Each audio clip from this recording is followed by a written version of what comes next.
Hello my dear friends, कैसे हैं आप सभी students and welcome to my YouTube channel concepts for you by Ajay sir. So as you can see, आज का हमारा जो डिस्कशन का टॉपिक है वो है फिजिकल क्वांटिटीज। अगर आप ये वीडियो देख रहे हो तो इसका सीधा सीधा मतलब ये है कि आपने फिजिक्स को बिल्कुल शुरुआत से ही पढ़ना शुरू किया है। फिजिकल क्वांटिटीज का जो टॉपिक है ये फिजिक्स का बड़ा ही बेसिक शुरुआती टॉपिक है। इसको पढ़ने के बाद ही हम स्केलर और वेक्टर जैसे दो टॉपिक्स पर आगे बढ़ पाते हैं। तो अगर आपका इंटरेस्ट स्केलर क्वांटिटीज और वेक्टर क्वांटिटीज को पढ़ने में है, मैंने अपने एक वीडियो लेक्चर में आप लोगों को ये बताया था कि कैसे फिजिक्स अगर आपको स्ट्रॉन्ग करना है तो वेक्टर का नॉलेज होना चाहिए। तो उसी सिलसिले में ये वीडियो लेक्चर में बना रहा हूं कि स्केलर और वेक्टर पर जाने के पहले भी एक स्टूडेंट का क्या सिस्टमैटिक अप्रोच होना चाहिए। उसे सबसे पहले ये मालूम होना चाहिए कि फिजिकल क्वांटिटीज आखिर क्या होती हैं।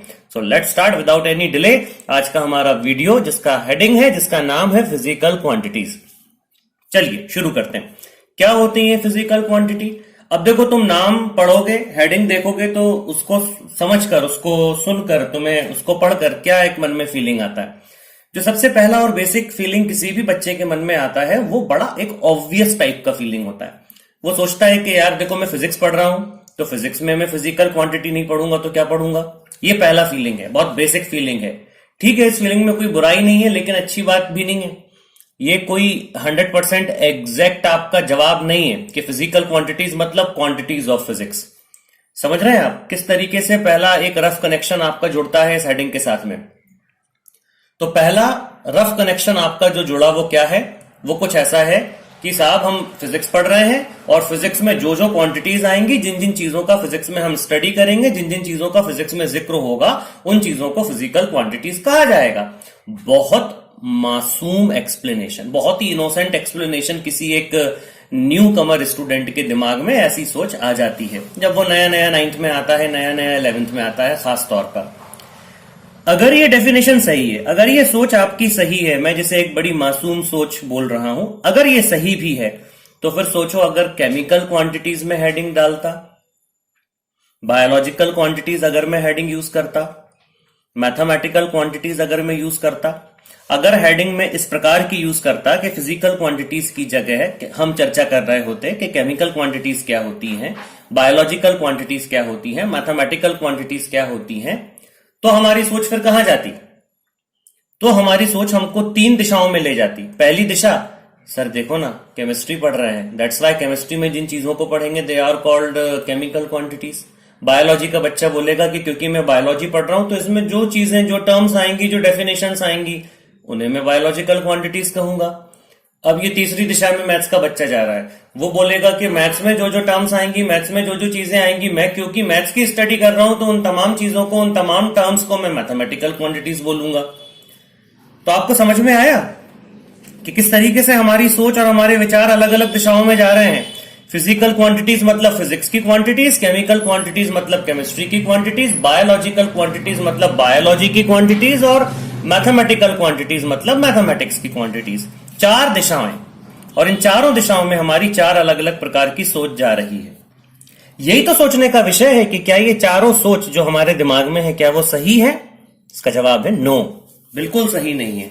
तो होता क्या है फिजिकल क्वांटिटीज? बिल्कुल स्ट्रिक्ट बात अगर करें, all those quantities which are measurable. सिर्फ एक शब्द से आप इसे पूरे तरीके से समझ जाएंगे।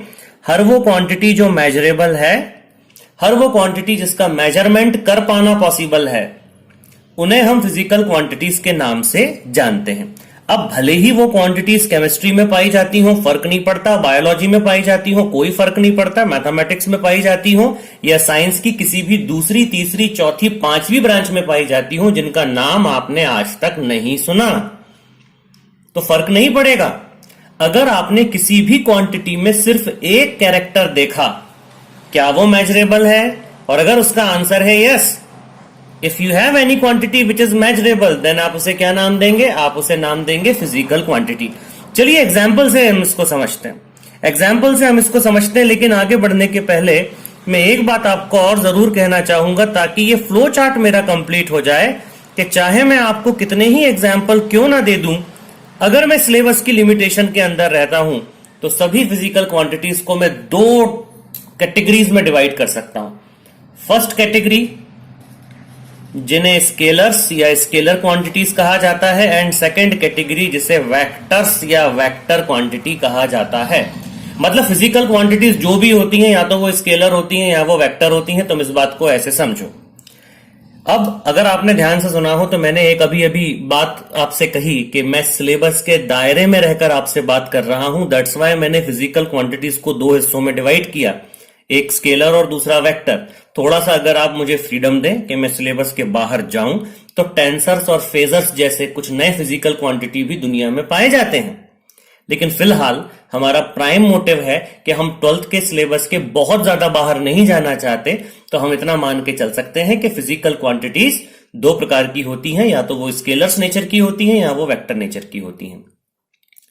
सो फ्रेंड्स, अभी तक हम लोगों ने क्या क्या सीखा, जल्दी से उसका एक छोटा सा प्यारा सा रिकैप हो जाए। नंबर 1 हमने ये सीखा कि any quantity any physical quantity, कोई भी क्वांटिटी अगर मेजरेबल है तो उसे फिजिकल क्वांटिटी कहोगे, और फिजिकल क्वांटिटी को दो पार्ट्स में डिवाइड किया गया है, स्केलर और वेक्टर। चलिए एग्जाम्पल समझते हैं, लौटते हैं अपनी उसी पुरानी डेफिनेशन की तरफ। फॉर एग्जाम्पल सोचते जाइएगा, यस और नो में जवाब देते जाइएगा।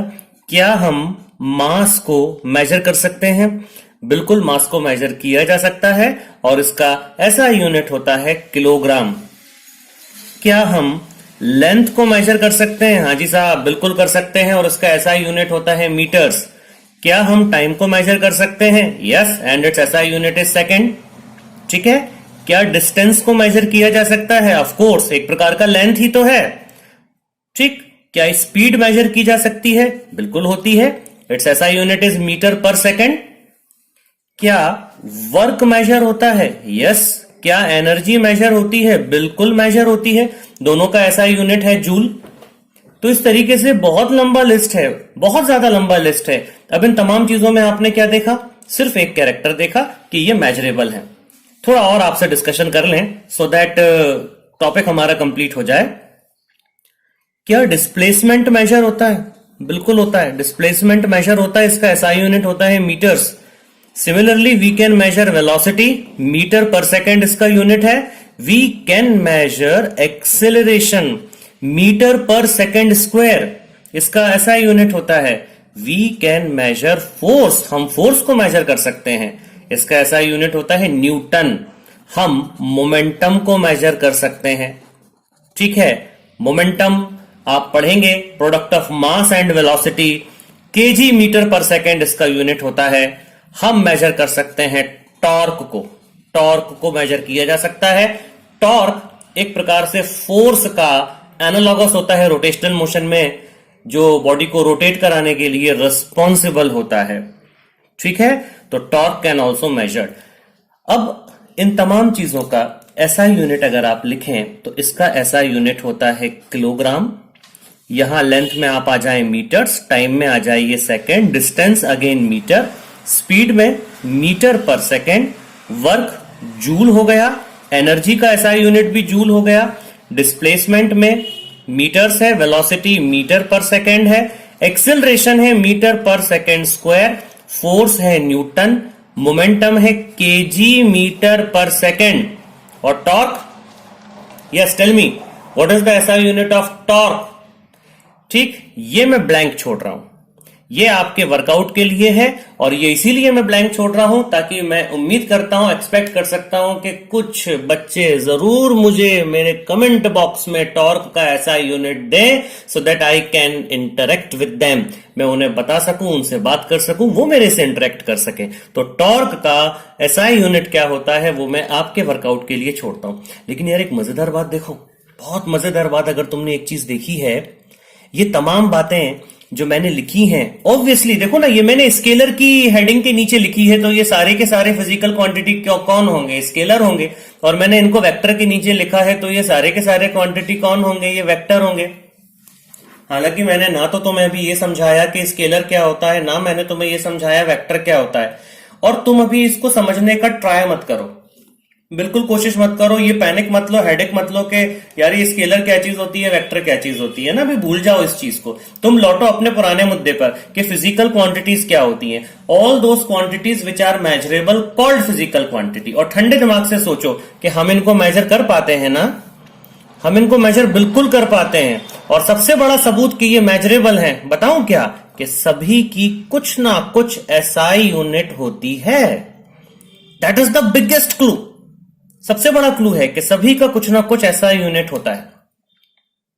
तो ये एक हिंट है, ये एक क्लू है कि अगर आपका कोई क्वांटिटी है जो मेजरेबल है, डेफिनेटली उसका कोई ना कोई यूनिट होगा।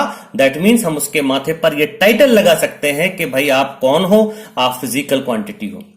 अच्छा सोच के देखो, किसी पेशेंट का ब्लड प्रेशर मेजर किया जाता है ना, किसी पेशेंट का ब्लड प्रेशर मेजर किया जा सकता है, तो तुम उसे बायोलॉजिकल या मेडिकल क्वांटिटी थोड़ी बोलोगे, तुम उसे क्या बोलोगे, तुम उसे फिजिकल क्वांटिटी बोलोगे, क्योंकि वो मेजरेबल है। उसी तरीके से आप देखें तो ऑस्मोटिक प्रेशर, मैं केमिस्ट्री में चला गया, मेजरेबल है। आप मोल कंसेप्ट भी यूज करते हैं, मेजरेबल क्वांटिटीज हैं, तो आप इन्हें केमिकल क्वांटिटीज नहीं कहेंगे, आप इनको इनके मेजरेबल होने के कैरेक्टर के चलते फिजिकल क्वांटिटी ही कहेंगे। एंगल्स देख लीजिए, मेजरेबल होते हैं, लाइन सेगमेंट की लेंथ मेजरेबल होती है, बहुत सारी चीजें हैं जो मेजरेबल होती हैं। तो इसका अर्थ ये बिल्कुल नहीं हुआ कि हम इन्हें मैथमेटिकल क्वांटिटी कहें, हम इन्हें फिजिकल क्वांटिटी कहेंगे। तो एक बात जो हमें समझ में आ चुकी होगी और वो ये है कि फिजिकल क्वांटिटीज मींस वह तमाम क्वांटिटीज जिनका मेजरमेंट कर पाना पॉसिबल है। अगर है तो हम उन्हें फिजिकल क्वांटिटी कहेंगे, और अगर नहीं है तो हम उन्हें फिजिकल क्वांटिटी नहीं कहेंगे। अब ये जो लाइन मैंने अभी अभी बोली कि अगर नहीं है तो हम उन्हें फिजिकल क्वांटिटी नहीं कहेंगे, ये मन में एक शक का बीज बोता है कि यार ऐसी भी कोई क्वांटिटी होती होगी, या ऐसी भी कुछ क्वांटिटीज होती होंगी जिनका मेजरमेंट कर पाना पॉसिबल नहीं है। होती है ना, थोड़ा सोच के देखो, बिल्कुल होती है।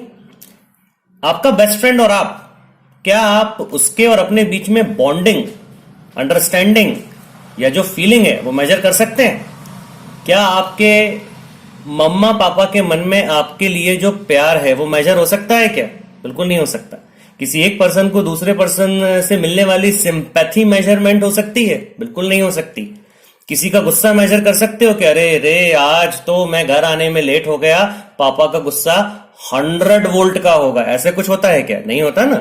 तो गुस्सा हुआ, प्यार हुआ, सिंपैथी हुई, ये तमाम बातें, ये हमारी फीलिंग्स हैं, ये मेजर नहीं हो सकती हैं। क्योंकि ये मेजर नहीं हो सकती हैं, दैट्स वाई हम इन्हें फिजिकल क्वांटिटीज नहीं कहेंगे, और जो कुछ भी मेजर हो सकता है हम उन्हें फिजिकल क्वांटिटीज कहेंगे। ठीक। और दूसरी बात जो इस वीडियो में हमने सीखी वो ये सीखी कि फिजिकल क्वांटिटीज दो प्रकार की होती हैं, स्केलर और vector. So in the next video we will discuss about scalars and vector. Keep watching my video. और अगर आपको मेरे वीडियो का कंटेंट पसंद आया है, लाइक कीजिए, सब्सक्राइब कीजिए, और अपने फ्रेंड्स को भी ये वीडियो आप स्प्रेड कीजिए। ठीक है, नॉलेज का स्प्रेड होना बहुत जरूरी है फ्रेंड्स। चलिए मिलते हैं नेक्स्ट वीडियो में। टेक केयर और बने रहिए मेरे चैनल के साथ। Thank you very much.